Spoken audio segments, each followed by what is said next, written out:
Loneliness kills more older adults than cancer. Not heart disease, not a fall in the bathroom. Loneliness. That's what researchers have found again and again. And it turns out the cure might be waiting in a kennel with gray fur and tired eyes at your local animal shelter. Here's the thing nobody tells you about animal shelters. The pets that wait longest aren't the puppies or the kittens. It's the old ones. The 9, 10, 12-year-old dogs with cloudy eyes and a little gray on the muzzle. The cats who've stopped chasing toys and just want a warm lap. They get passed over, week after week, month after month, while everyone reaches for the young ones instead. So one day, a handful of shelters looked at two problems sitting side by side: old pets nobody wanted, and older people, sitting alone in quiet houses with nobody depending on them anymore. And somebody asked a simple question: what if we put them together? That question became a program now often called Seniors for Seniors, and it is quietly spreading through shelters across the country, and it's doing something nobody fully expected. Let's talk about Margaret, 78 years old, widowed 3 years, living alone in the same house she and her husband raised 4 kids in. Her days had gotten small: coffee, television, a phone call from her daughter on Sundays if she was lucky. She told a volunteer later that some weeks, the only voice she heard out loud was her own, talking to the radio. Then her daughter dragged her to a shelter open house, not to adopt, just to look. And in the very last kennel, past all the young dogs jumping and barking for attention, there was an old beagle mix named Gus, 9 years old, arthritis in his back legs. He didn't jump, he didn't bark. He just looked up at Margaret, slowly, like he'd already decided something. And here's the part that gets us every time. Margaret sat down on the concrete floor right in front of that kennel in her good church coat, and Gus walked over, laid his head in her lap, and sighed. Just sighed, like he'd been waiting for her specifically. She adopted him that afternoon. Now, you'd think that's the whole story. A woman gets a dog.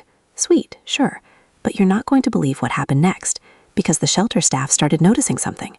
Margaret came back, not to return Gus, to pick up food, to ask questions, to show photos on her flip phone to anyone who'd look.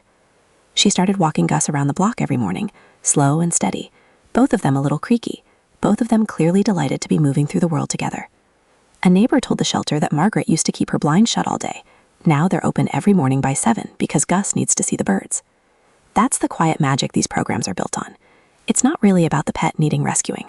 It's about 2 lives that had both slowed down, finding a reason to keep going, together. So we've talked about Margaret and Gus, but here's an open question worth sitting with for a second. Why do shelters specifically want seniors adopting senior pets, instead of just anyone? Turns out it's not sentimental, it's strategic. Older adults tend to have more patience for a slower dog, more time at home for a cat who needs a quiet routine, fewer expectations of fetch and long runs. It's less a compromise and more a perfect match. 2 beings on the same rhythm of life. And shelters have gotten smart about removing every possible barrier. Many of these programs waive adoption fees entirely for pet and person over a certain age. Some cover the first year of veterinary visits. A few even deliver pet food monthly, so cost is never the reason someone says no to love. But here's the part that really gets us, the part that turns this from sweet into something profound. Some of these programs have a name for their toughest cases. They call it fospice, foster hospice. It's for the oldest, sickest animals, the ones with months left, not years. And shelters actively look for seniors willing to open their homes for exactly that stretch of time.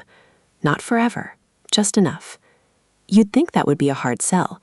Who wants to fall in love with an animal knowing the ending already? But it turns out that's exactly why it works. A retired school teacher in Ohio took in a 14-year-old lab named Duchess, who the vet's guessed had 4 to 6 months left. She told the shelter she understood grief. She'd buried a husband. She knew how to sit with someone through their last chapter and how to make it gentle. Duchess got 5 more months of naps and sunbeams, real bacon on Sundays, and a soft voice reading to her every night. And when the end came, Duchess wasn't in a shelter kennel, scared and alone. She was on a quilt, in a warm kitchen, held by someone who chose to love her anyway. That's the loop closing right there. Loneliness doesn't just shorten human lives. It shapes how any of us, animal or person, get to spend our final stretch of time. And these programs are quietly rewriting that ending, for both species at once. Margaret still walks Gus every morning, slower now than when they started, both of them a little older, a little grayer. But her blinds are still open, her porch light comes on for the evening walk, and when a volunteer asked her recently what Gus had given her, she didn't talk about company or routine or even love exactly. She said, "He gave me a reason to get dressed in the morning." That's all. That's everything. If you know someone living alone, someone who might have more love left to give than they realize, maybe send them this video. Or better yet, send them to their local shelter. Tell us in the comments if you've ever adopted an older pet, or if an animal came into your life at exactly the right moment. If this story warmed you up even a little, hit that like button. It genuinely helps us find more stories just like Margaret and Gus. And subscribe, because we've got a lot more of these waiting for you.